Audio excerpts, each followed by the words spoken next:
दोस्तों, आज हम आपको लेकर चल रहे हैं उत्तराखंड की झीलों की नगरी नैनीताल की ओर।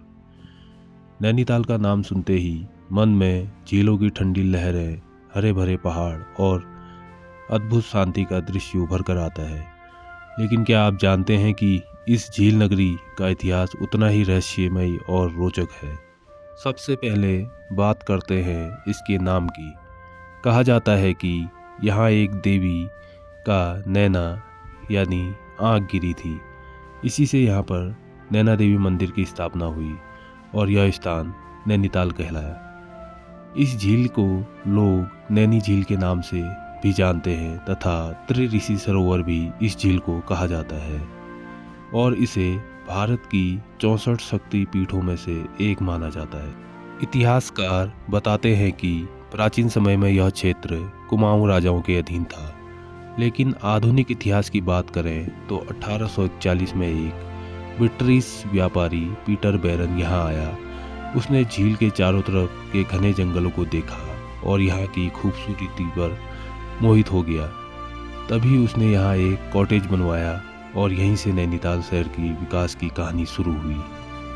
धीरे धीरे यह जगह ब्रिटिश अफसरों की गर्मियों की राजधानी बन गई। अंग्रेजों ने यहाँ कई चर्च, स्कूल और क्लब बनवाए। उन्हीं दिनों में नैनीताल की सड़कों पर घोड़ा गाड़ियाँ दौड़ती थी और यूरोप जैसी ठंडक का आनंद लिया जाता था।